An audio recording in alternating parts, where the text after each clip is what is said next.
Hi, I'm Dave Epstein. Welcome to Growing Wisdom. Today we're talking about some unusual little houseplants. Well, they're houseplants in the northern climates. In other parts of the world, they're growing outside.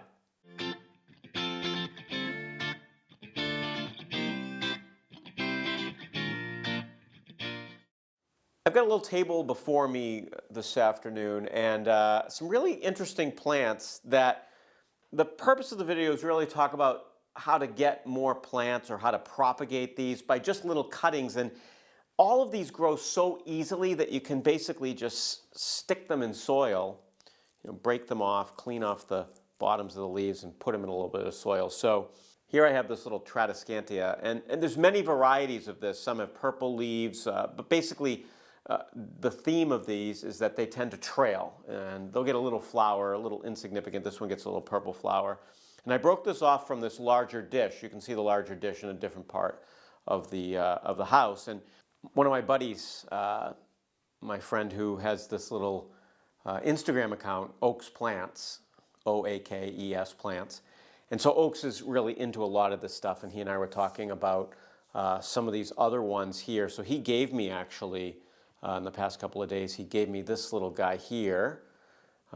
This is a Lediboria, and it's related to this one. You can see the leaves are a little bit different.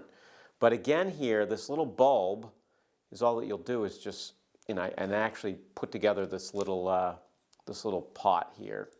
And you just put that in there and let it sit and keep it evenly moist. Just don't let it dry out. And very quickly that will root. Now, this one here, I did the same thing maybe a year ago, and you can see how it's done pretty well. Now it's a little bit leggy because lack of light in the house, but it's kind of an interesting plant. It's got the nice polka dot leaves, and some of these come from places like South Africa. And then we have another plant which he gave me, this little Haworthia here. And again, just break off a little piece, put it in some evenly moist soil. Don't let it completely dry out. Don't overwater it. It's kind of the type of thing that you want to encourage root growth. Let it get a little bit dry at the top, then you'll water it a little bit more. And then we have these Haworthiopsis, and these plants here actually my grandmother was growing. And the mother plant, if you will, of this particular one comes from my grandmother. My grandmother passed away back in 1996. These plants came up to New England sometime in the 80s. And they're still going. My mom has one, and my aunt has one, and my sister has one. And you just break off a piece and put it in another pot and keep it evenly moist, and it does pretty well. So this little grouping of plants here, there are other plants that do that. If you look at this shot here, we can see that next to the cactus, this little succulent sort of fell off and dropped into the sandy pebbles and started rooting.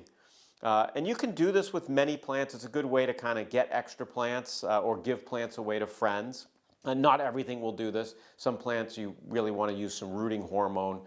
But this little grouping here, the Haworthiopsis, the Lediboria, the Transcendia, they all do really well just with a little cutting in some soil, and poof, several months later you have a completely new plant. So this one will be interesting to see how it does. We've got two different varieties of plants in here.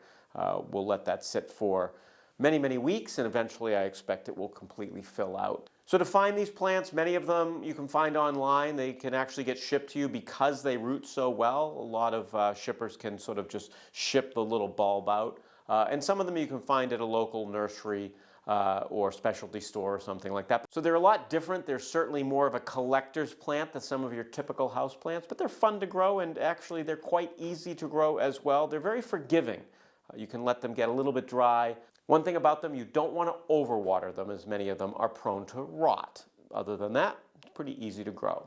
For Growing Wisdom, I'm Dave Epstein.